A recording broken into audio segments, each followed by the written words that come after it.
Chers amis, bonjour pour la sortie du nouveau numéro d'Éléments, un numéro qui à chaque fois est très riche, évidemment. Nous allons parler de Christophe Guilly, de la ruralité et même peut-être de Simon Leys à la fin, nous verrons. Je suis très bien entouré par notre ami Daoud Boughezala. Vous êtes maintenant un habitué de ces studios depuis même très longtemps, cher Daoud. François Bousquet, Bonjour, messieurs. Directeur de la rédaction, rédacteur en chef adjoint, je ne sais jamais comment vous qualifiez. Non, directeur de la rédaction. Directeur de la rédaction. Et avec Xavier Aimant. Et avec Xavier Aimant, qui était là précédemment. Votre dernier livre fait un tabac, peut-être, pourrons-nous dire, on vous voit partout.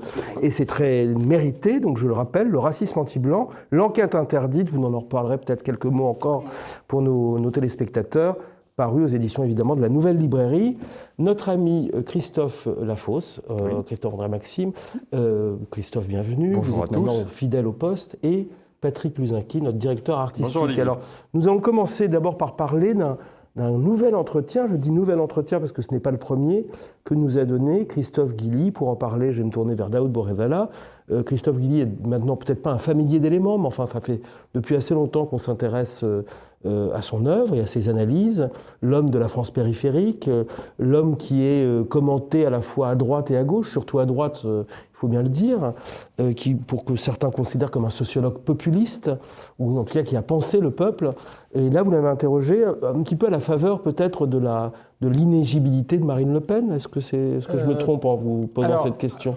Il se trouve que l'occasion fait le larron, oui, c'était d'actualité, mais c'est aussi à la faveur de sa propre actualité littéraire, qui est la sortie d'une espèce de fable, mi-essai, mi-fable, Métropolia, Périphéria, qui est une espèce d'adaptation fictive et littéraire de ses thèses de géographe social, c'est comme ça qu'il se définit. Je pense que le lectorat d'Éléments est assez familier de ces thèses, mais si on doit les rappeler à grands traits, c'est que 70% des Français, donc une large majorité, vit en dehors des grandes villes.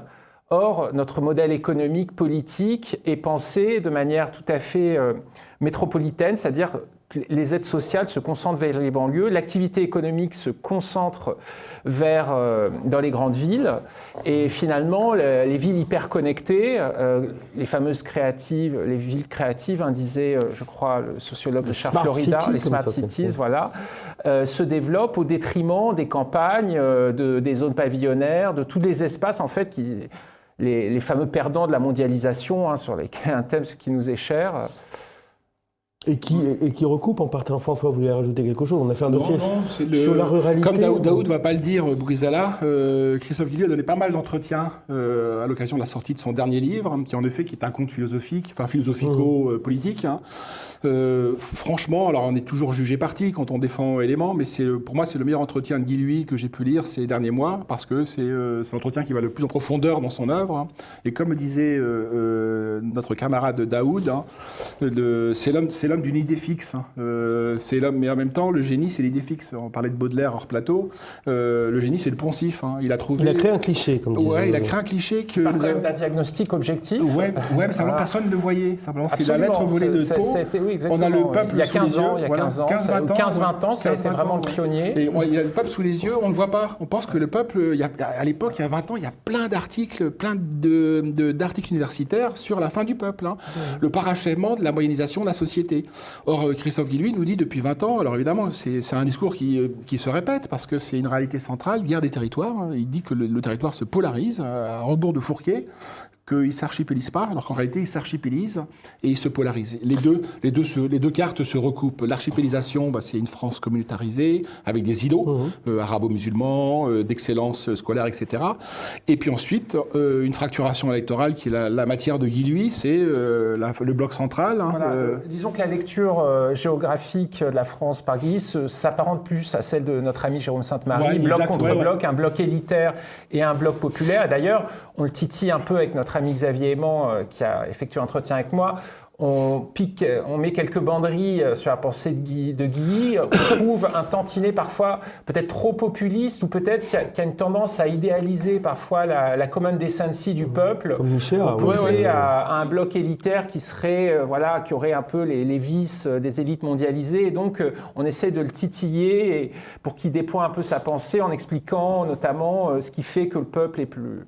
Enfin, le peuple au sens le plus quasiment marxiste, en fait, le peuple à l'exclusion des élites mondialisées est plus enraciné, développe une espèce d'éthos liées à Est-ce que son l'un enracinement. des angles morts de Guilly, c'est aussi de ne pas penser en termes ethnoculturels? Il est resté un petit peu marxiste. Au fond, il y a le peuple qui serait bon et qu'il définit de manière quand même très sociale, en termes presque de classe d'ailleurs, et en oubliant que le peuple aujourd'hui, est l'aspect ethnos assez peu présent. C'est une des critiques qu'on lui adresse, mezza voce. Disons qu'il effleure un petit peu cette problématique avec la notion d'insécurité culturelle, qu'il a forgée, faut bien le dire, et on essaye de développer ce thème-là. Disons que tout simplement, de manière très empirique, travaillant avec des bailleurs sociaux, donc des gestionnaires HLM, il a constaté que c'était un motif de déménagement, de demande de déménagement qui revenait, c'est-à-dire grosso modo, je n'ai rien à partager avec mon voisin pakistanais ou autre, ou avec toutes les nuisances que ça peut engendrer, pas seulement sur le plan de la sécurité, même une espèce d'incompatibilité des modes de vie. Mais effectivement, ce serait mentir que de faire de Christophe Guilly un penseur du fait ethnique ou même ethnoculturel, absolument. Il ne parlerait pas comme Jacques Chirac du bruit et de l'odeur, si je puis dire. De manière tout à fait prosaïque, peut-être, sur un niveau aussi pragmatique. François, c'est le point mort du guilluisme, peut-être. À mon avis, c'est pas le seul. Mais disons que c'est le principal, c'est que c'est de fait son discours a été approprié, monopolisé par le RN. Il n'y a pas de franchissement du Rubicon de sa part, ce qui n'est pas sans poser problème, parce que les communistes à la grande époque attiraient les intellectuels. Le RN n'attire toujours pas d'intellectuels. Or, Guy, lui, était quand même l'intellectuel sur mesure pour ce parti-là, d'autant qu'il a peut-être qu'il surjoue son côté Gavroche, mais à une époque où il n'y a que des Gavroches pour Netflix, quand on se promène dans Paris, c'est que ça dans les quartiers bobos. Il a un petit fond Gavroche de l'ancien temps, Guy, lui. Mais il n'ose pas appeler un chat un chat. Or, toute sa sociologie, celle de Johnny Hallyday, l'enterrement de Johnny Hallyday, il y a 1 million de Français de la France périphérique qui sont à Paris, à la Madeleine, d'une cohérence ethnique fascinante et sociologique, mais il ne voit que la sociologie. Les Gilets jaunes, c'est la même chose, et il n'arrive pas à dire le nom de ces choses-là. C'est en sous-texte, en permanence en sous-texte. On le lui reproche d'ailleurs. Je ne pense pas que ce soit une stratégie de sa part, c'est plutôt un impensé en fait. Voilà, je pense que effectivement c'est un angle mort. Non, j'ai l'impression qu'il est tout à fait franc, sincère, honnête et droit, et que effectivement.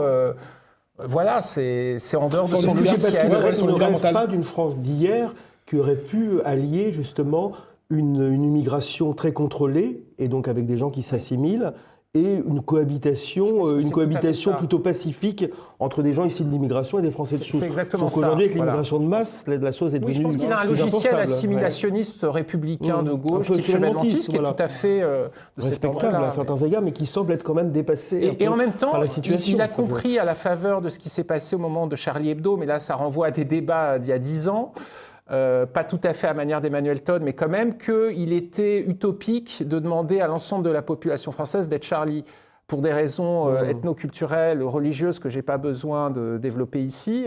Et donc, à l'époque où je travaillais pour Causeur, notamment Elisabeth Lévy lui reprochait de manière très courtoise et civilisée, mais presque un apôtre du multiculturalisme par en fait son abandon du logiciel assimilationniste. Parce qu'effectivement, il essaye de penser une France qui serait post-assimilationniste et en même temps néo-républicaine. Donc effectivement, ça achoppe sur certaines réalités. Peut-être, il nous appelle un peu comme Jean-Paul II à la fin de votre entretien, à n'ayez pas peur. Donc il y a un discours de Guy Lui qui n'est pas que pessimiste en fait. Il y a aussi une ouverture, j'ai l'impression. Oui, et en même temps, une des autres limites, à mon avis, Guy, François l'a dit, c'est la question politique. C'est-à-dire qu'étant un franc-tireur, à mon avis, irrécupérable ou irréductible, c'est selon, c'est quelqu'un qui ne franchira jamais le Rubicon par nature. Il ne sera jamais l'intellectuel organique. Politique, il est lu absolument par tout le monde. Alors peut-être pas par Mélenchon, mais en tout cas de Macron à Le Pen, on lit... Je pense qu'il a été lu par Mélenchon en 2017. Et même reçu par Macron. Reçu par Macron, reçu par François Hollande, reçu par Nicolas Sarkozy. Alors reçu également par Emmanuel Valls, à la demande de tous ces gens-là. Mais il ne répond pas, alors quitte à mettre les pieds dans le plat, il ne répond pas aux sollicitations de Marine Le Pen. Ce qui est quand même problématique. Moi, je pense, mais bon, j'adore Guy, la question n'est pas là, mais je pense qu'à un moment donné, il devra quand même clarifier sa pensée. Peut-être encore terrorisé par son milieu. Voilà, alors nous allons passer enfin, ce n'est pas d'ailleurs un dossier qui est si loin d'ailleurs des thèses de Guy, et il y recoupe un dossier ruralité, nos campagnes en danger. Alors Moi, j'aimerais décomposer un peu le titre. Nos campagnes, d'abord, qu'est-ce qui reste de la campagne en France aujourd'hui ? Qu'est-ce que c'est que la campagne ? Vous avez fait écrire un article, Christophe. C'est un dossier qu'on a intitulé par ailleurs, en dehors du titre, Ruralité. Alors la ruralité, c'est bien embarrassant, puisque la ruralité, c'est devenu presque une espèce de jargon technique pour ne pas parler de la réalité anthropologique, poétique, civilisationnelle de nos campagnes. Voilà. Alors c'est un article, c'est un dossier très divers.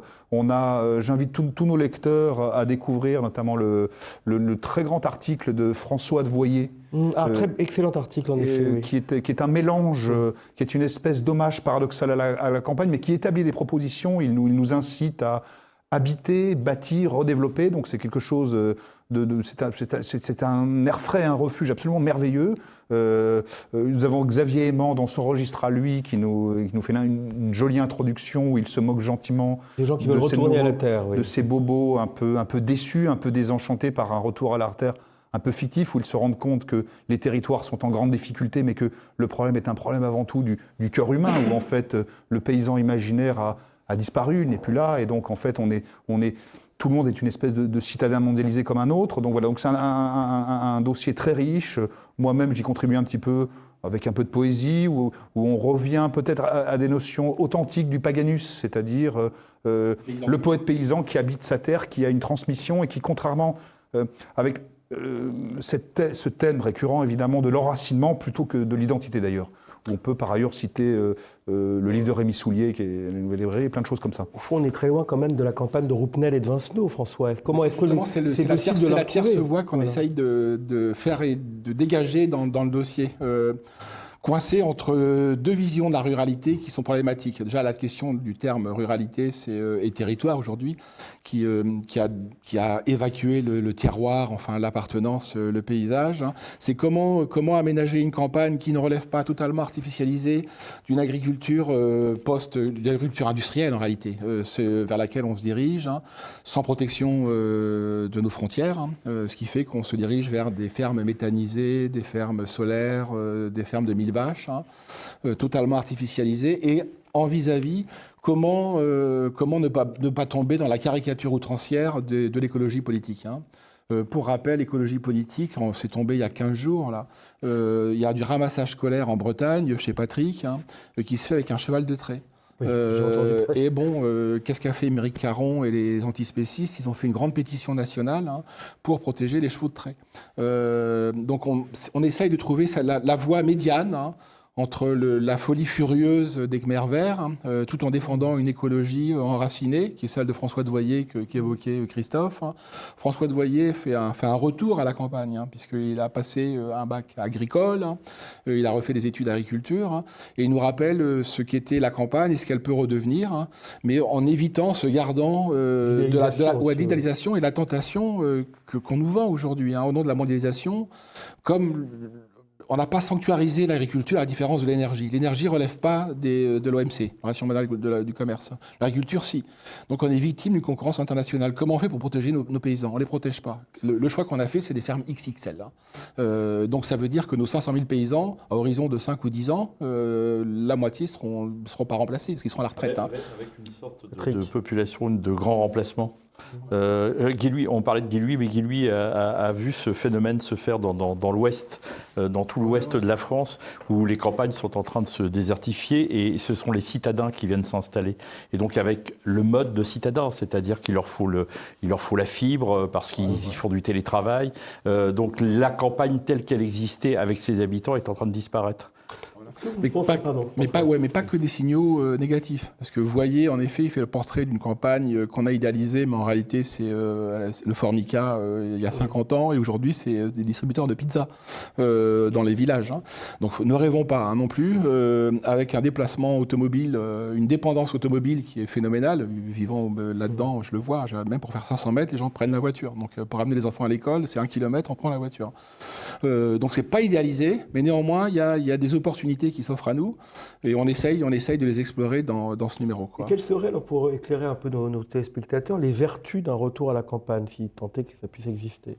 Moi, je suis passé par là, puisque Patrick aussi, beaucoup de gens de nos générations, passé la trentaine ou la quarantaine, surtout quand il y a des enfants, il y a une bascule, les arracher à la ville. Hein. D'abord, c'est les arracher à l'enfer citadin, à l'enfer des Babylones modernes, hein, pour leur offrir... on retombe sur du Guy Lui. Hein, c'est Guy de Lui, l'espace. De l'espace et de la séparation. Sauf que Guy Lui ne veut pas l'admettre, c'est ça le problème. Ce que les gens recherchent, c'est de la séparation. Séparation communautaire, culturelle, sociale, hein, ethnique, religieuse. Hein. Beaucoup de gens qui ont fait le choix des rurbains, ce qu'on appelle les rurbains, ou des néo-ruraux, ils n'en feront jamais l'aveu parce que beaucoup, comme le disait Patrick, c'est des bobos qui ont profité du télétravail pour faire exploser les prix de l'immobilier, en particulier sur la côte atlantique, hein, là où tu es. Guy Lui, de mémoire, parle de la Airbnbisation des côtes bretonnes, précisément pour cette raison-là. Et dont les locaux, eux, n'ont plus les moyens de se loger. Ouais. Voilà. Les jeunes Bretons peuvent plus se loger à la campagne, enfin sur leur territoire. Mais disons aux jeunes Bretons qu'il y a une diagonale du vide dans laquelle je suis. Moi, c'est la Bourgogne, enfin la basse Bourgogne. Hein. C'est totalement désindustrialisé. Le prix de l'immobilier est très bas, donc venez vous installer plutôt en basse Bourgogne. Peut-être que les jeunes Bretons vont rester en Bretagne, François.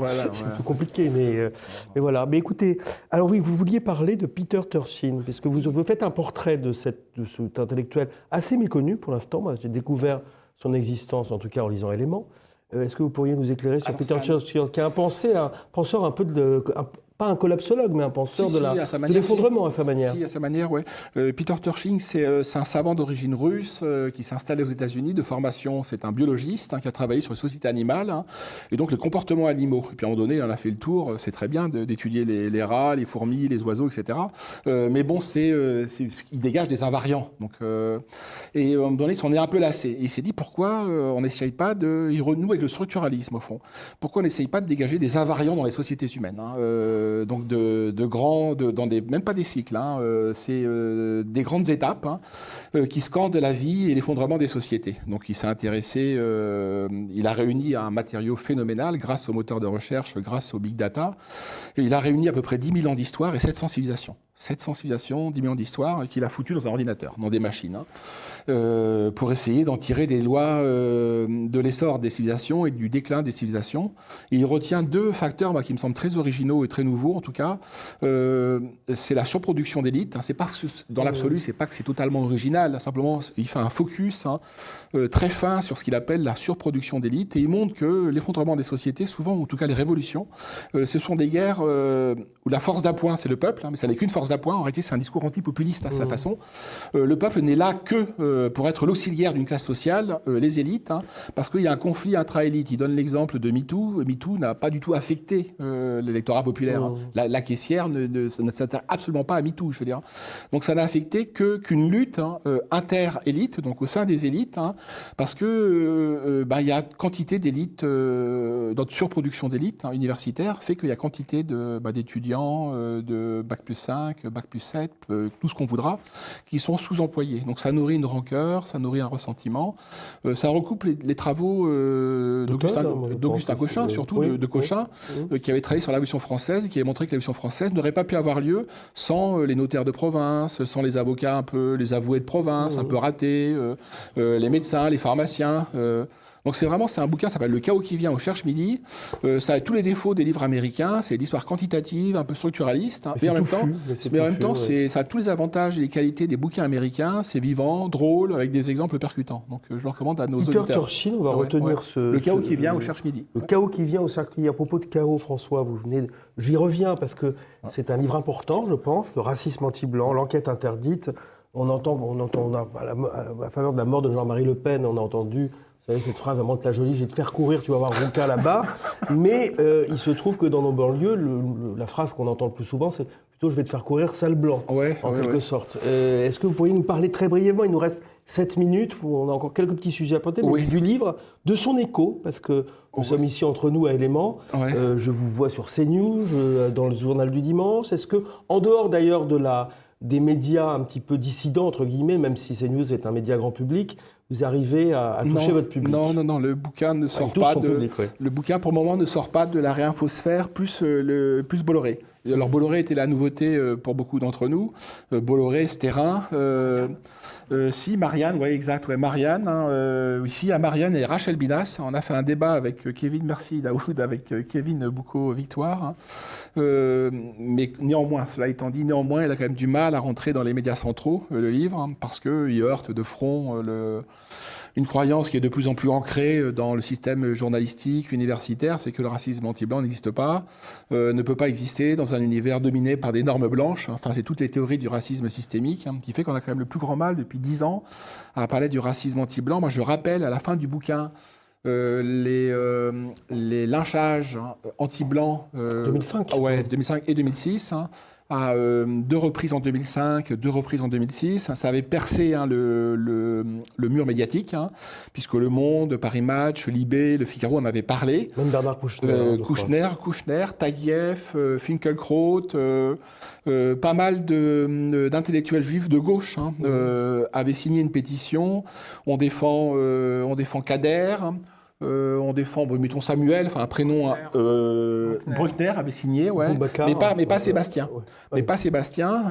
Et de fait, moi je raconte des scènes de lynchage, dont une qui n'a pas du tout, en 2006, qui n'a pas du tout été médiatisée, encore pire que celle qui a eu lieu où Paris Match a pris des photos. Pour vous répondre à votre question, c'est un sujet vraiment important, mais vite fait.